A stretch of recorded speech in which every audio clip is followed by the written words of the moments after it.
Ang sakit eh. Para ba pag mahirap ka, wala ka ng karapatang umangat dahil hindi ka katanggap-tanggap sa kanila na mga moralista, mga disente kuno. Pag hindi ka sumang-ayon sa kanila, sa impyerno ka mapupunta. Wala na ba kaming karapatang magbago ang buhay? Gusto nyo na lamang ba kaming turuan araw-araw? Para kayo mga puppeteers, kami yung mga puppet na paglalaruan ng damdamin namin, lilituin ang isipan namin, bubulagin ang mga mata namin. Para ng ano? Kayo na naman? 30 years na kayo magkaaway, umunlad ba Pilipinas? Umulad pa ang tao?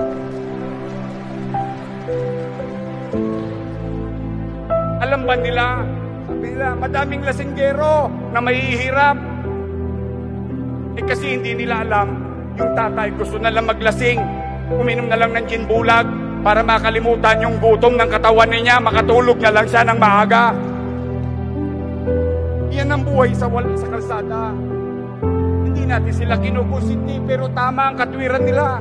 Meron silang karapatan sa katwiran nila. Pag kaming mga mahihirap nangangatwiran, bastos, ba, ikaw na marangal. Ikaw na mapunta sa langit. Yan po mga kababayan. Bakit kami tumatakbo?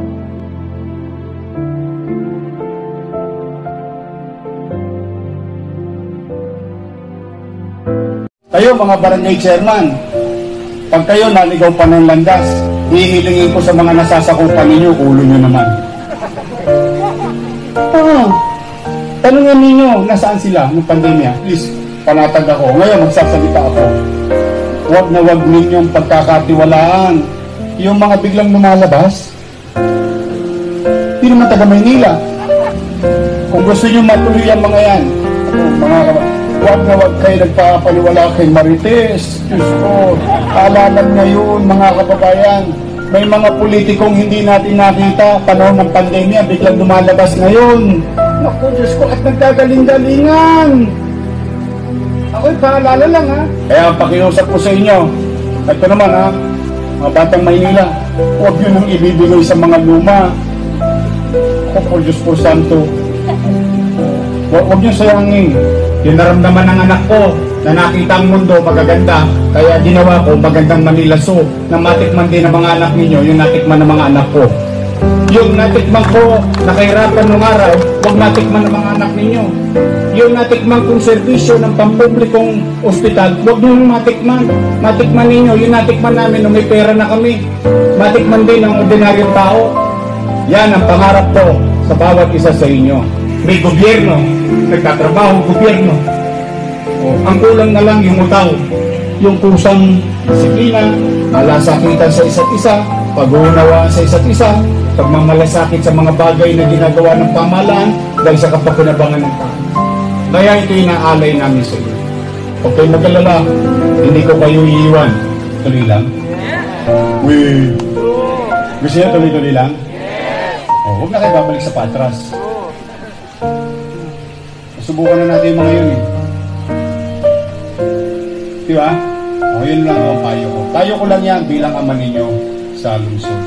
Kasi kilala ko po yung mga yan. Kilala ko po yung mga yan. Wala pong magandang intention yan para maglingkod sa inyo. The mere fact na hindi natin sila nakita nung kasagsagan ng kampanya, wala silang mabuting intensyon para sa atin. Ang intensyon lang nila para sa pamilya nila at politika nila. Yun ang maliwanag na intensyon. At huwag na tayo bumalik sa bulok. Bumabangon na tayo ng duty. Marami pang pwedeng mangyari. Marami pang pwedeng maganap na ikabubuti ng mga salinlan. Ayaw nyo? Talikdan ninyo si Marites. Kasi si Marites ang nagdadala ng COVID. Kasi lawin na talsik na talsik. Kaya ingat lang tayo, ingat. This is our city. It belongs to the people of Manila. It belongs to you. Lahat ng pinangako ko na 10 taon naganap 2 taon lamang. Sa atin ito.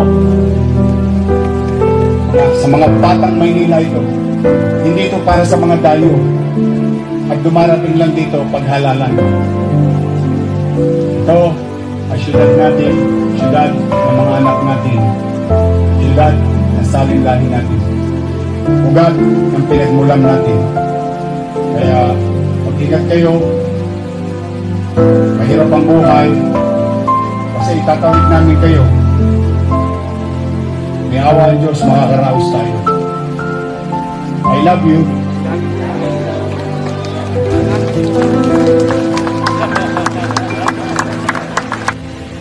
Hindi ko kayo iiwan. Pagkat napatunayan ko po na yung araw na yon ay kayang baliin ng mayorya ang isang makatwirang pananaw na sa aking palagay ay hindi tumutugma sa hangarin ko pong tumulong sa aking mga mahihirap na kababayan doon sa Tondo. Kaya po, hindi po kaila sa inyo at dati rin po akong katulad nila at hindi ko po kinahiya na kahit po'y ako isang basurero lamang, pedicab driver, nag-aral sa isang pampublikong eskwelahan, nagsikap at pinalad na maging isang artista at muling pinalad na mabigyan ng pagkakataon ang isang batang katulad ko na hindi man lang nakapagtapos ng kolehiyo ay makapaglingkod sa aking kapwa. Nakita ko po ng mga sandaling iyon na kung saan ang tama ay nagiging mali at ang mali ay nagiging tama sa pamamagitan lamang ng pagiging miyembro mo ng mayorya. Sa pag-alis ko po sa mayorya ay para ko pong sinara ang gripo ng mga grasya at pribileyo na kaakibat sa pagsapi sa mayorya. Una na po, ilan sa mga staff ko mawawalan ng mga trabaho, pero dumarating po sa buhay ng isang tao na kailangan po natin timbangin kung ano ang higit na mas mahalaga, ang pribileyo o salapi o paninindigan at prinsipyo. Pinili ko pong manindigan at patuloy na pagsisilbihan ng matapat, makatwiran ang aking distrito. Minsan po, sinabi ng dating Pangulong Quezon, "My loyalty to the party ends where my loyalty to the people begins." At wala rin po kong kaintensyon-intensyon na sumali o sumama sa minorya na katulad ng napaulat sa mga periodiko na ako'y tinanggihan nila sapagkat hindi po ako nag-a-apply. Nais ko po ring linawin na hindi po ako pinaalis ng mayorya. Bagkus, usa po akong umalis sapagkat nais ko pong maghari sa akin sa aking mga desisyon ay kung ano ang itinatakda ng aking konsensya at hindi tulad ng itinatakda ng iba o ninuman. Marahil ay hindi po ninyo alam ang pakiramdam ng isang taong hindi makatulog dahil sa pag-iisip niya kung bukas may bahay pa siyang uuwian o tutulugan. Minsan po, natira kami sa parola, natira kami sa mabuhay na kung saan ay tinatawag nilang squatter at dito po, damang-dama ko po ang nararamdaman ng mga taga-Pitong Gatang sapagkat tulad po nila noong mga panahon na yon, wala rin po kaming kasiguruhan sa aming kinatitirigang bahay. Ngayon po, nabigyan po ko ng pagkakataong maglingkod at matulungan sila. Kaya po, hindi ko papayagan na babaliwala ang lahat ng iyon.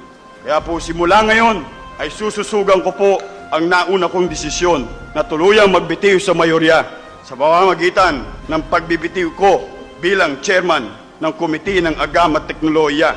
I now declare the chairmanship of Committee on Science and Technology vacant. Kaya po para maalis ang mga agam-agam ng aking kasamahan sa mayorya.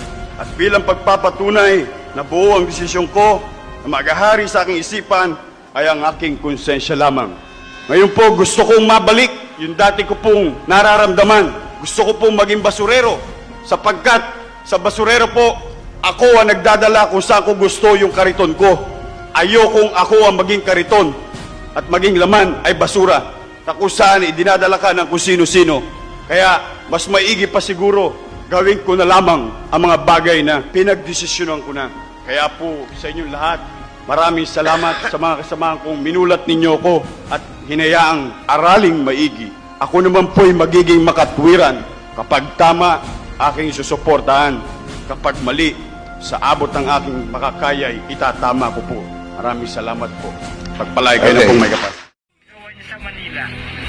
Hospital, bahay, mga schools, tapos mga parks and everything, and then walang korupsyon. There are two things na minahal ng tao kay Isko Moreno. Una, he never denied kung saan siya nang galing. Pinagmalaki niya na siya galing ng basura, nagpadyak, hanggang umabot ng makapaglingkod siya sa Manila. Wala pa akong nakitang artista, even during his younger days, nagsabi, galing po ako sa basura. Nagbabasura po ako, naghahanap ako ng basura. Imagine, artista ka at the age of 15 years old. And then yung sinabi niya, pag nasa taas ka na, huwag mo nang babado, improve yourself. Yun ang gusto ko, role model. That's why I support Isko. Dahil totoo siyang tao, hindi siya plastic. Parang ang tao, ang buhay ng tao gulong. Minsan nasa ilalim ka, iigot, sa ibabaw ka na. Pag nasa ibabaw ka na, huwag mo nang pababayaan. Huwag mo nang pababayaan, mapunta ka uli sa ilalim. Kaya huwag kang magbabago. Yun lang po.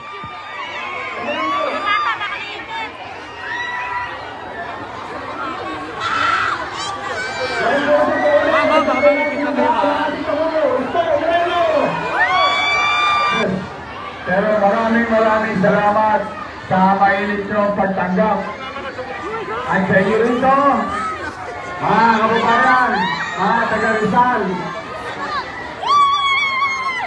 samahan ninyo po sa Mayo 11. Pasalamat tayo pagdating ng araw na si Mayor ang naging presidente. Maraming matututo sa buhay. Magmamalasakit ang bawat isa. Magmamahalan, walang magdadayaan. Pantay-pantay. Yan ang gusto ni Mayor sa atin. Disiplina, respeto at pagmamahal. Kaya naging sinabi. Hindi ko lang talaga ganyan sa ito.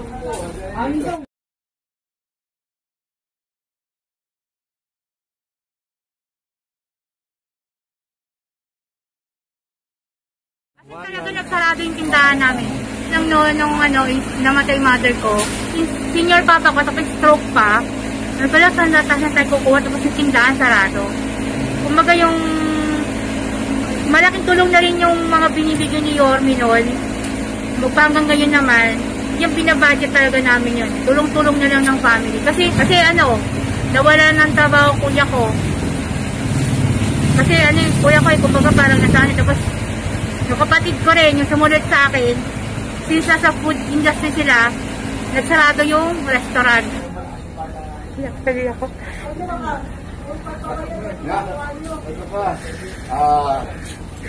Hindi ko lang gusto maging PWD. Nagkataon na nagkasakit ako sa likod. Kasi dati hindi naman ako nung nagkaroon ng nagkasakit lang talaga ako sa likod. Natamaan lang yung spine ko. Kaya naging PWD. Hindi ko lang talaga ganyan sa ito.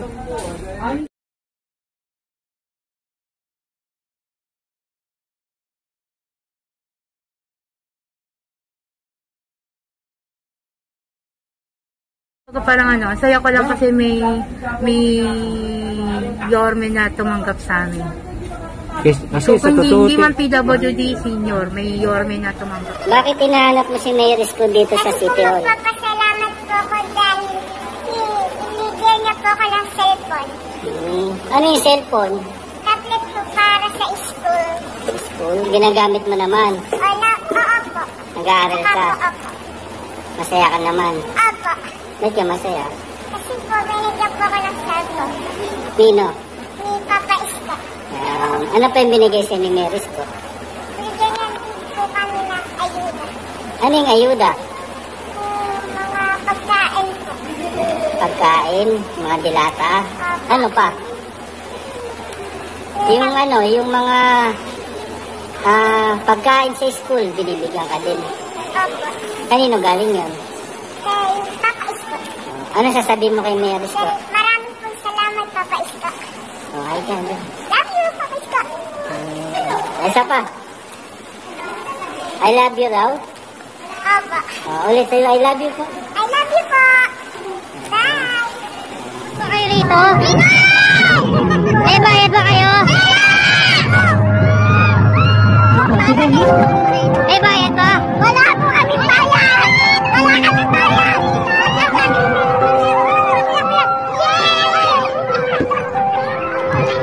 Thank you so much! Magandang ako ng hapon!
Ito'y magbabago ba sa buhay ng anak mo?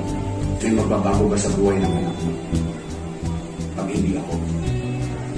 And I wish you all the best.